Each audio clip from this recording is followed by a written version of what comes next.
एक राजा ने स्वप्न में एक साधु को देखा। साधु ने राजा को अगले दिन होने वाली उसकी मृत्यु के बारे में बताया। साधु ने बताया, कल रात तुम्हें एक विषैला सर्प डसेगा और तुम्हारी मृत्यु हो जाएगी। साधु ने राजा को सर्प के रहने के स्थान के बारे में भी बताया कि वह अमुक पेड़ की जड़ में रहता है। पूर्व जन्म में तुमने उसका बड़ा अहित किया था। उसी शत्रुता का बदला लेने के लिए वह तुम्हें डसेगा। प्रातः काल राजा सोकर उठा और स्वप्न की बात पर विचार करने लगा। राजा धर्मात्मा था और धर्मात्माओं को अक्सर सच्चे ही स्वप्न हुआ करते हैं, इसलिए सपना सत्य होगा इसका उसे विश्वास था। राजा विचार करने लगा कि अब आत्मरक्षा के लिए क्या उपाय करना चाहिए। सोचते सोचते राजा इस निर्णय पर पहुंचा कि मधुर व्यवहार से बढ़कर शत्रु को जीतने वाला और कोई हथियार इस पृथ्वी पर नहीं है।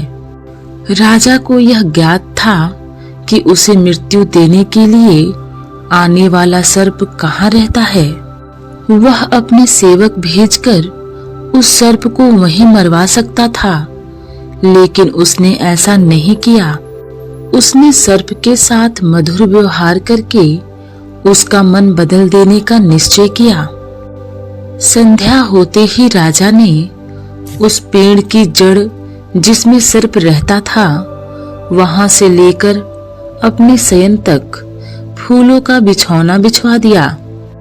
रास्ते में सुगंधित जल का छिड़काव कराया। मीठे दूध के कटोरे जगह जगह रखवा दिए और सैनिकों से कह दिया कि रात को जब सर्प निकले तो कोई उसे किसी प्रकार कष्ट पहुंचाने का प्रयत्न न करे। मध्य रात्रि को सर्प अपनी बाबी से फुफकारता हुआ निकला और राजा के महल की तरफ चल दिया। वह जैसे जैसे आगे बढ़ता गया, अपने लिए की गई स्वागत व्यवस्था को देख सर्प आनंदित होता गया। कोमल पुष्पों के पंखुड़ियों पर लौटता हुआ, मन भावन सुगंध का आनंद लेता हुआ, जगह जगह रखे मीठे दूध को पीता वह आगे बढ़ता गया। अब सर्प के मन में क्रोध के स्थान पर संतोष और प्रसन्नता के भाव उमड़ने लगे। जैसे जैसे वह आगे बढ़ते चला गया, वैसे वैसे उसका क्रोध कम होता गया। राजमहल में जब वह प्रवेश करने लगा तो उसने देखा कि प्रहरी और द्वारपाल सशस्त्र खड़े हैं, परंतु कोई उसे जरा भी हानि पहुंचाने की चेष्टा नहीं करते। यह असाधारण सौजन्य देखकर सर्प के मन में स्नेह उमड़ आया। सद्व्यवहार, नम्रता, मधुरता के जादू ने उसे मंत्रमुग्ध कर दिया था। कहाँ वह राजा को डसने आया था, परंतु अब उसके लिए अपना कार्य असंभव हो गया। हानि पहुंचाने के लिए आने वाले शत्रु के साथ जिसका ऐसा मधुर व्यवहार है, उस धर्मात्मा राजा को डसूं तो किस प्रकार डसूं? यह प्रश्न सर्प को बेचैन करने लगा। राजा के पलंग तक जाने तक सांप का निश्चय पूर्ण रूप से बदल गया। इधर राजा सर्प के आगमन की प्रतीक्षा कर रहा था। रास्ते भर की सेवा का आनंद लेने और राजा के प्रति विचार में पड़े होने के कारण सर्प को महात्मा जी द्वारा बताए गए समय से पहुंचने में कुछ विलंब हो गया। सर्प ने कहा, मैं तुम्हें डसकर पूर्व जन्म का बदला लेने आया था, परंतु तुम्हारी सज्जनता और सद्व्यवहार ने मुझे परास्त कर दिया। अब मैं तुम्हारा शत्रु नहीं, मित्र हूँ। मित्रता के उपहार स्वरूप अपनी बहुमूल्य मणि में तुम्हें दे रहा हूँ, लो इसे अपने पास रखो। इतना कहकर सर्प ने एक मणि राजा के सामने रख दी और उल्टे पांव अपनी बाबी की ओर लौट गया। सज्जनता और सद्व्यवहार ऐसे प्रबल अस्त्र हैं जिससे दुष्ट प्रवृत्ति के लोगों को भी जीता जा सकता है। तुलसीदास जी कहते हैं, सठ सुधरहि सत्संगति पाई, पारस पारस कुधात सुहाई। अर्थात दुष्ट प्राणी भी अच्छी संगति पाकर सुधर जाते हैं, जैसे पारस के स्पर्श से लोहा सोना बन जाता है। रघुकुल में जन्मे राजा बृहदबल ने राजगुरु महर्षि वशिष्ठ से पूछा, गुरुदेव, मुझे ऐसे देवता के बारे में विस्तार से बताएं जिनकी पूजा अर्चना से मोक्ष प्राप्त करके जन्म मरण के चक्र से छुटकारा हो सके। महर्षि वशिष्ठ राजा के इस भाव पर मुस्कुरा दिए, पर बोले कुछ नहीं। तब बृहदबल ने पुनः प्रार्थना की, गुरुदेव, मैं जानना चाहता हूँ, मेरी जिज्ञासाएं शांत करें। देवताओं का भी देवता कौन है? पितरों का भी पितर कौन है? मैं उनके विषय में जानना चाहता हूँ जिसके ऊपर कोई न हो। मैं उस परब्रह्मा सनातन का ज्ञान करना चाहता हूँ। मुझे उस स्वर्ग की अभिलाषा नहीं है जहाँ पर जाकर पुनः संसार चक्र में आकर फंसना होता है। अतः हे गुरुदेव, आप बताएं कि यह स्थावर जंगम किससे जन्मता है और किसमें इसका विलय हो जाता है। आपकी बड़ी कृपा होगी। वशिष्ठ जी ने कहा, हे राजन, आपने एक ऐसा रहस्य जानना चाहा है जो कि स्वयं प्रकट है, परंतु खेद की बात यह है कि कोई उसे जानता या समझता नहीं। आपने जग कल्याण के हेतु यह प्रश्न किया है, अतः ध्यान से सुनिए। जो सूर्य उदय होकर संसार को अंधकार से मुक्त करता है, वही पूर्ण रूपेण देवताओं में आदि और अनादि है। इसके ऊपर कोई भी नहीं है। यही शाश्वत तथा अव्यय है। जगत का नाथ है और जगत का कर्म साक्षी है। रात में उत्पन्न होने वाले सभी स्थावर जंगम इसी से उत्पन्न होते हैं और समय पाकर इसी में विलीन हो जाते हैं। सूर्य ही धाता है, सूर्य ही विधाता है। यह अग्रजन्मा तथा भूत भावन है। सूर्य प्रतिदिन अक्षय मंडल में स्थित रहते हैं। यही देवताओं के देव तथा पितरों के पिता हैं। इनकी पूजा अर्चना से ऐसा मोक्ष प्राप्त होता है और संसार के पुनः आवागमन चक्र में फंसना नहीं पड़ता। इसी से जगत का शुभारंभ हुआ है और इसी में विलीन हो जाएगा। तब राजा बृहदबल ने कहा, गुरुदेव, इसका तात्पर्य यह है कि साक्षात सूर्य देव ही सर्वेश्वर हैं। इंद्र आदि सभी देवताओं में श्रेष्ठ हैं। कोई ऐसा स्थान है जहाँ पर इनका पूजन करने से स्वयं ही पूजन स्वीकार करते हैं, जिसे इनका आद्य स्थान कहा जाए। तब महर्षि वशिष्ठ ने कहा, रघुकुल नरेश, चंद्रभागा नदी के तट पर सांब नामक एक नगर बसा है, जहाँ पर भगवान सूर्य नित्य विराजते हैं। यहीं पर विधि विधान से की गई पूजा को भगवान सूर्य स्वयं ग्रहण करते हैं। तब राजा बृहदबल ने पूछा, केवल इसी स्थान का महत्व क्यों है? महर्षि वशिष्ठ ने बताना शुरू किया। अदिति के 12 पुत्र हुए थे, जिन्हें की 12 आदित्य कहा जाता है।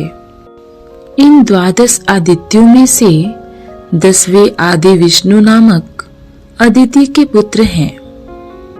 इन्हीं श्री विष्णु ने वासुदेव के घर कृष्ण अवतार लिया है तथा इन्हीं कृष्ण के पुत्र सांब हुए हैं।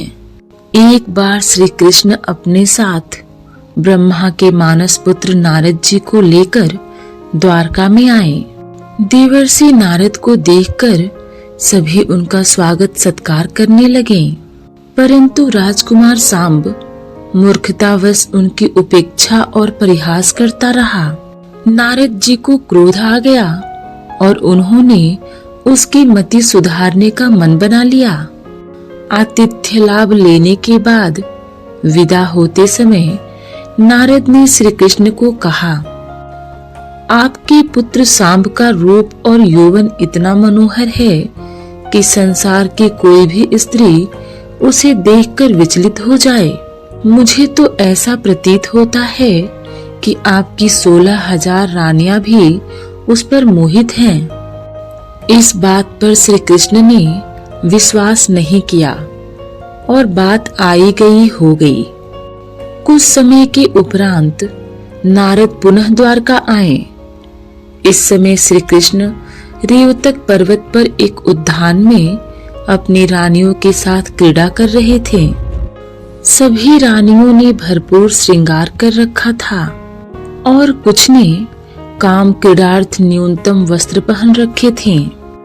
राजकुल की परंपरा के अनुरूप उत्तम सुरापान भी कराया जा रहा था। नारद को लगा कि यही उचित समय है अपनी योजना पूरी करने का।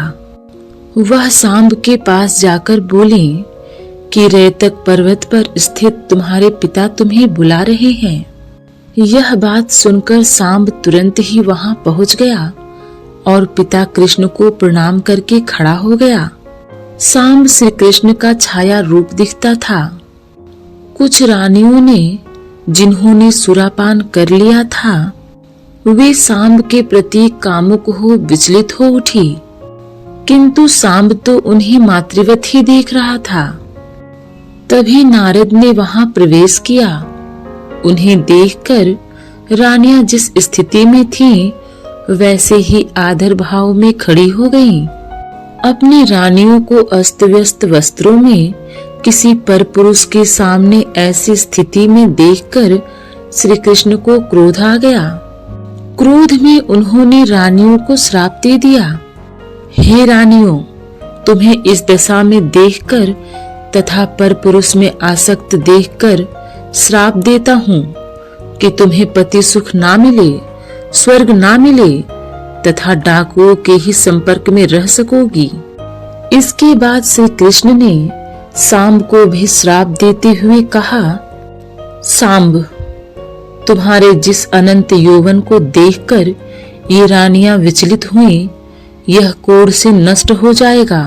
इस श्राप के प्रभाव से सांब की देह गलने लगी। तब वह पिता के पैरों में गिरकर क्षमा मांगने लगा। भगवान श्री कृष्ण तो जानते थे कि यह सब क्यों हो रहा है।